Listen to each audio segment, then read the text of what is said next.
بسم الله الرحمن الرحيم. الحمد لله رب العالمين، والصلاة والسلام على رسول الله الأمين وعلى آله وأصحابه أجمعين ومن تبعهم بإحسان إلى يوم الدين، وبعد. السلام عليكم ورحمة الله وبركاته. يومنا نغلتنا tara ga watan Sha'ban na hijira da shekara 1445 wanda ya daidai da 19 ga watan Fabrairu miladiya shekara ta 2024. Yan uwa, muna cikin wata mai albarka, watan Sha'ban. Wata ne wanda manzon Allah sallallahu alaihi wasallam yake yawaita yin azumi na nafila a ciki. Da haka yan uwa, mu kokari mu samu kawunan ainihin kaso na ainihin azumi na nafilfili kala-kala a cikin wannan wata.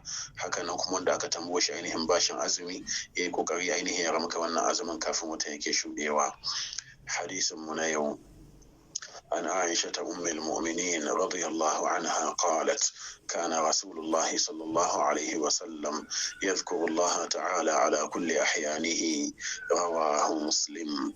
حديث من وعن كربوش لك ببر صحابية عائشة ما ترمز الله صلى الله عليه وسلم يرجع الله يتبت أقريتا ليت دسورا ما ترمز الله صلى الله عليه وسلم da sahabban shi gabaki daya.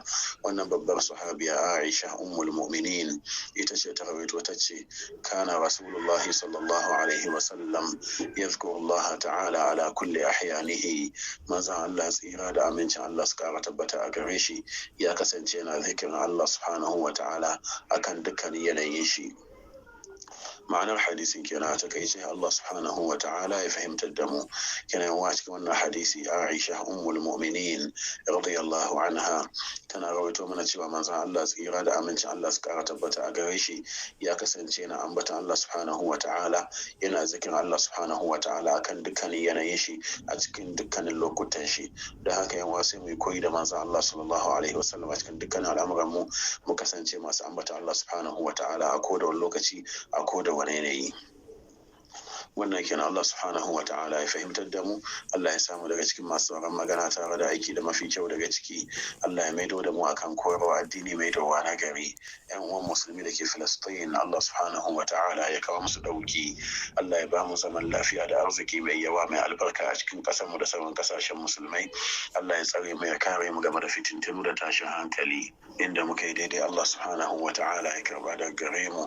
Inda muka yi kuskure, Allah subhanahu wa ta'ala ya yafe mana. Marga daga cikin musulmai, Allah subhanahu wa ta'ala ya yafe musu. Allah ya shiga su, Allah ya sa su huta.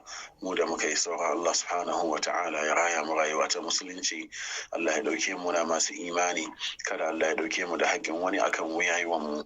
Allah ya sa mutuwa ta zama hutu a gare mu. Musulmi da ke cikin damuwoyi kala-kala, Allah subhanahu wa ta'ala ya yaye. Allah ya tabbatar da mu akan sunnar manzon Allah sallallahu alaihi wa sallam. Allah ya mana tsari da kariya game da bid'a da sakin hanya. Allah subhanahu wa ta'ala nake roƙo ya biya mana dukkanin bukatunmu duniya da lahira a cikin sauki. Subhanaka Allahumma wa bihamdik, ashhadu an la ilaha illa anta, astaghfiruka wa atubu ilaik. Assalamu alaikum wa rahmatullahi wa barakatuh.